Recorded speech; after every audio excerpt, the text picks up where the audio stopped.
heading to the Agyei constituency, where National will be interacting with some locals and residents within that community to find out what they make of the government so far and what they expect government to do moving forward, if they should retain power, or what they expect other governments to do if they should come into power. But before that, let's take a look at how the Manhyia constituency elections, Manhyia South constituency elections went yesterday, where 4 individuals attempted to represent the constituency. And so we had Akwesi Koka Jambibi as one of them, and then lawyer baffour Awuah, a very influential one who we're told served as the lawyer for the outgoing MP for a very long time. And so he was predicted to likely win that seat and represent the NPP in the upcoming elections in December. And lo and behold, he actually polled the most numbers. But also in that election, James Owusu was also hoping to represent the party, as well as the brother, the younger brother of Honorable Matthew Opoku Prempeh, Owusu Efriye Prempeh. And when the results came in, it indicated that the lawyer had actually won the most. So I'll give you the details. Agyei Awuah, who's a private legal practitioner, we're told, won with 376 of the votes. And he gets to replace Dr. Matthew Opoku Prempeh. Nana Owusu Efriye Prempeh, his brother, came in second with 141 of the votes. And then James Owusu and Akwesi Koka Jambibi got 7 and 2 votes respectively. So that's how it went down yesterday. And if you listen to conversations, it looked as if the people within the community were tired of having someone from the same home, which is the royal house, represent them for a long time, which is why they thought that it was necessary to take it outside that royal home and give it to the lawyer Awuah, which is why they voted massively for him. Well, it's very instructive. Perhaps also it tends to put a certain narration to what the concerns are in terms of trying to identify. And mind you, this is the primary by the NPP to elect someone to then become the parliamentary candidate for that by-election. So, well, I don't know. For many of the time, it's a stronghold of the NPP. Exactly. And I think going by the numbers will always be for the NPP. And so we'll get to see whether the other parties, including the NDC, would want to contest this primary or to just be an acclamation, so to speak. Of course that will be what they call the notice of poll, and subsequently. But he seemed to be a formidable person in the Ashanti region. He is indeed. And well, if you look at his profile, it says that he served as a polling station agent for the NPP Manhyia South constituency in the year 2000, and also polling station executive for NPP Manhyia South in 2021. Then he became the regional secretary of TESCON, or he was actually, between 2002 and 2003. Now, he also became the Manhyia South constituency patron and the political and legal communications officer for the NPP. So he has really served the party. If you look at his professional experience, he has an SBA. Well, he's an SBA and Partners Law Consult senior partner. He's been a senior partner since August 2017 up until now. He has also worked with the Medeiros, which is also another legal firm, since 2014 in March up until July 2017 before he moved to SBA.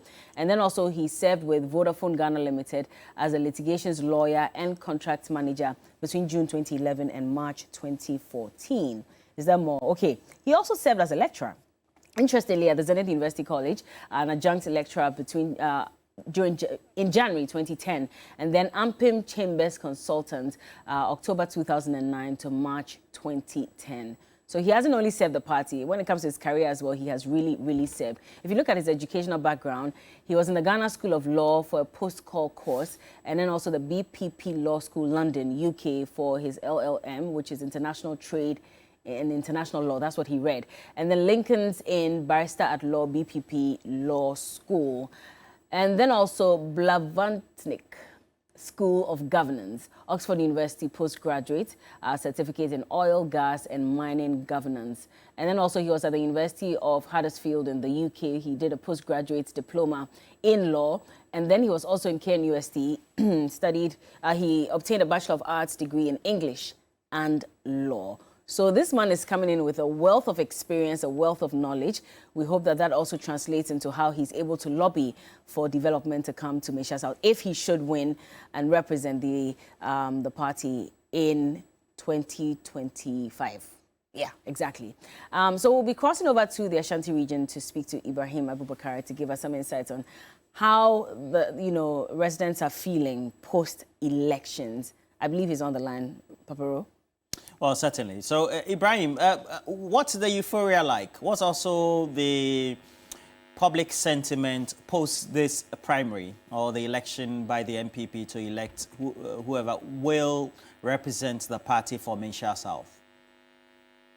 Well, Roland, very, very calm atmosphere. This is an internal contest, and for that matter, the aspirants and their supporters, even before yesterday, were advised not to celebrate or jubilate after tomorrow, whoever is elected to represent the people of Manhyia South on the ballot of parliamentary election, because they don't want a situation whereby supporters of whoever wins will be jubilating and be teasing the others, because now that they are done with the contest, it is time they all come together and fight for the external battle. For them, it is not just about retaining the seat, because clearly this has been a very, very safe seat for the NPP. It is about maximizing their votes and increasing the vote, because now they have a target of 85%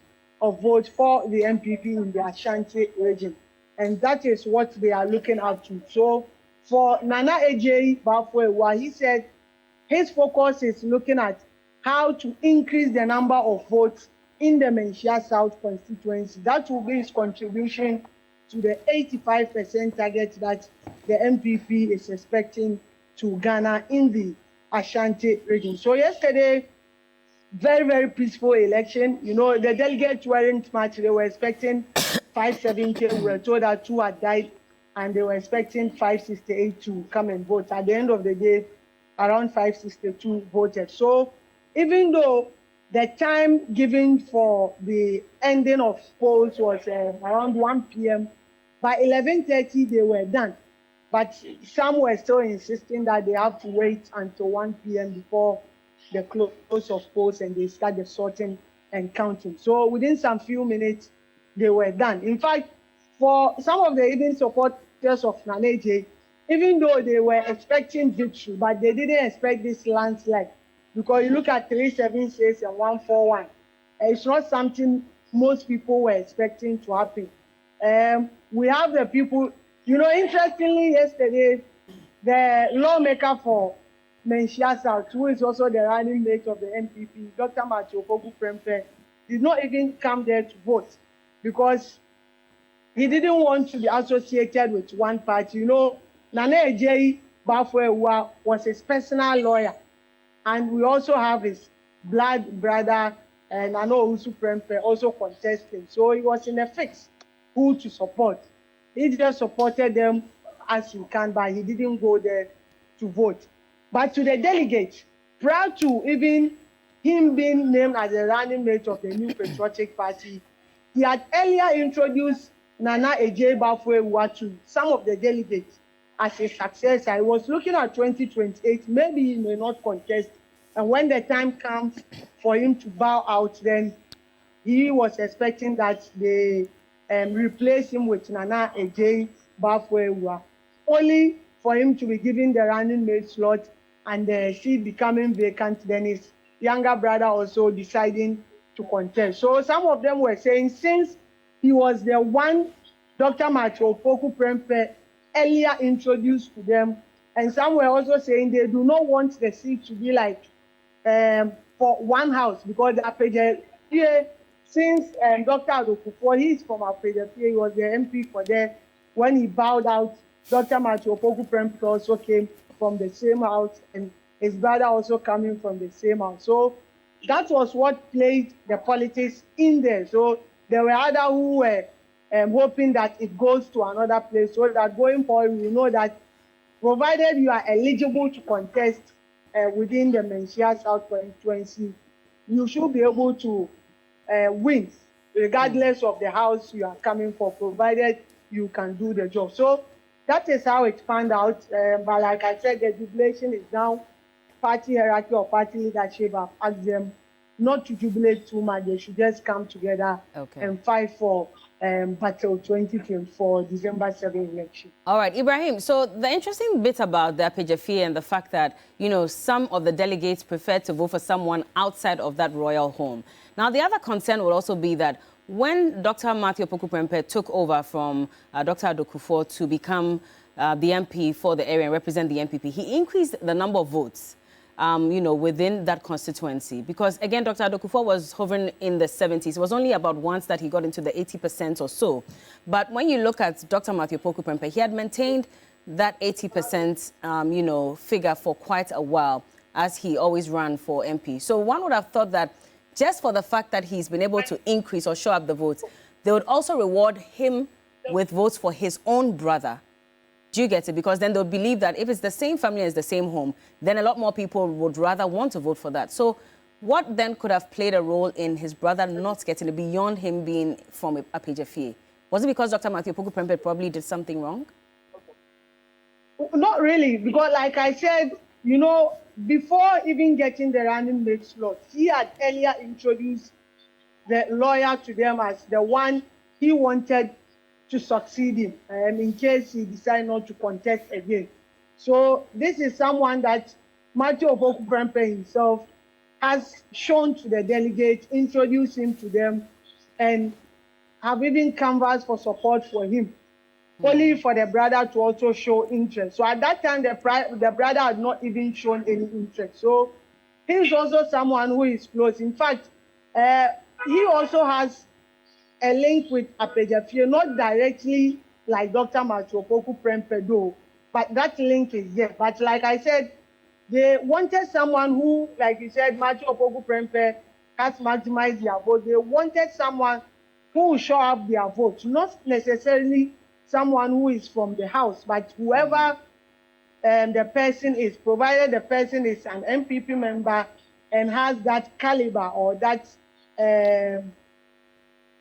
caliber of try or getting their votes more, then they will have to vote for him. So it's not like people rejected Dr. Matthew Opoku-Prempeh's candidate because both were from his own camp. If it had come from, let's say, another, let's say the Assemblyman James Boateng or even Akwesi Kwaka winning, then we could have said that this is a rejection to Dr. Matthew Opoku-Prempeh's endorsement or the person he presented to them. So all those things played a role, and like I said, people still had that mindset that they don't want it to look like if you are not from that royal home, then you cannot contest. Because mind you, Akwesi Kwaka Jambibi is even a potential Asante. He is from Manhyia Palace himself. He's a potential Asante. So if we are to go by that analogy, and he got two. How? So interestingly, Ibrahim, hold on. So, I mean, for someone who's from the royal home, a potential Asante, it's quite surprising that he was able to poll only two. That means that it was from probably himself and maybe his wife or...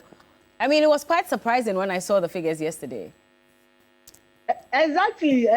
For most of the party people or delegates, they don't see his contribution to the party for them to even reward him. Even though he's a member of the NPP, but they don't feel that huge contribution from him to the party. That is how come they may have neglected. Maybe if he had won and he had won as a parliamentary candidate, the residents of Manhyia or Manhyia South would have voted for him based on where he's coming from. But this is a small number. These are delegates. They know themselves.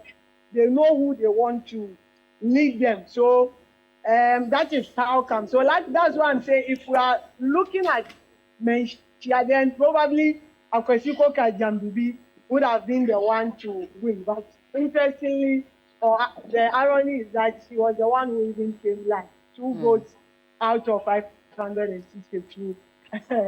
But people were not surprised because, like I said, they didn't see contribution into the party. Well, let's talk about who, you know, the lawyer is going to be going against from the NDC. She's a 39-year-old woman, we're told, also born and bred in Kumasi, in the Ashanti region. And so what are her chances of probably even stealing a few of the numbers from the NPP? Is it even possible? Well, it will depend. Amonu, well, she is also targeting at increasing her vote. I'm not sure she's expecting to win, because if you look at the vote margin, Manhyia South, between NDC and NPP, it's not something that can be overturned overnight. Unlike when you look at places like Awuah, where the vote margin sometimes is 1,000 and even less than 1,000. These are places that you can say, well, this time around, I want to campaign, I want to snatch the seat from the NPP. But Manhyia South, it will be very, very difficult. I will not say it's impossible, because anything is possible, but it will be very, very difficult for her. So she's just looking at maximizing their vote, at least trying to get some few numbers and add up. But the NDC is also targeting at getting not less than 1 million votes in the Ashanti region. They believe that if they are able to get 1 million in the Ashanti region, it will be a done deal for them in the December 7th election. So that is their strategy. There are certain places they know that this seat is not for us, but let's do our best. So she's moving, she's doing more, moving from house to house, doing a lot of grassroots work, just so she will be able to gather some few more votes and add it to what they have been getting over the years. But the aspect of winning the seat, like I said, it will be very, very difficult.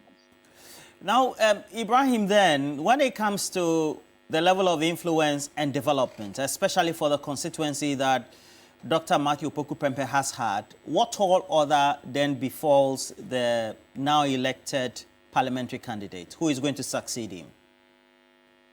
So for Manhyia South, this is a small constituency. They don't have much of a problem, because almost 90% of their roads have been fixed. They have hospitals, they have schools.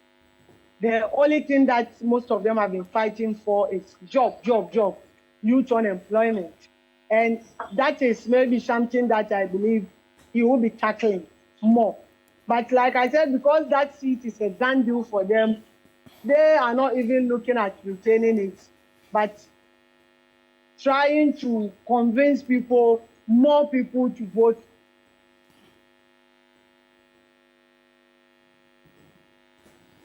Well, sorry, we seem to have some technical difficulty. I'm sure the devil got inside the wires there. So we'll see how that goes. The devil is sleeping this morning. Yeah, the devil is sleeping. Hey. Well, we'll try and get Ibrahim back. Ibrahim, are you back? Ibrahim? The constituency is battling with currently. Again, we lost you there. I think halfway into that submission about what really portends for the gentleman. All right. Ibrahim? No, Ibrahim. All right. But Bella, I think this just goes grossly with what Smart Sapong, the pollster, did indicate. By way. Ibrahim, can you hear me? Yes, I can. We lost you halfway into that submission as to what tall order or not lies ahead for the elected candidate. Halfway. You are saying that, so, yeah, the only problem is that the young people in the constituency need jobs. Exactly, because like I said, this is a small constituency. They don't have much challenge about road, even though not all the roads have been fixed. But as I speak to you, work is even ongoing in most of the roads within the constituency. They have schools, hospital facilities very, very close, because they are within the urban center. So the challenge that they have is youth unemployment. And I also say, because they have more schools, so teaching and learning material. So those are the basic things that I'm sure you will be looking at addressing when by December 7th, maybe he's made the member of parliament for the area. So these are things that you can use to convince many more people to vote. And this is a constituency where we have a lot of drug addicts there. We have the Tinker Island there. So these are also issues that they have been battling with trying to speak to most of the youth to refrain from, because the moment we have issues of drug addicts, it means social crisis is also rife in such areas. So issue of security, issue of youth unemployment is something that is looking at addressing. Charlie, you're more than a chairman for all the parties there. You seem to have everything at your fingertips. That's a good one. Ibrahim Abubakar, thank you very much for the latest updates from the constituency. Manhyia South, they had the primary of the NPP, and virtually we know that going by the poll numbers, because it's a hub of the NPP when it comes to votes, I mean, logically, the gentleman has been elected in detail as the Member of Parliament to take over from the Vice Presidential candidate, Dr. Matthew Opoku-Prempeh. Well, we have to do the last of the cash out to draw before we get to now. So we have the number winning 0556785 and continuing. So, all right, that's a couple of the last birthdays before we do the handover to now.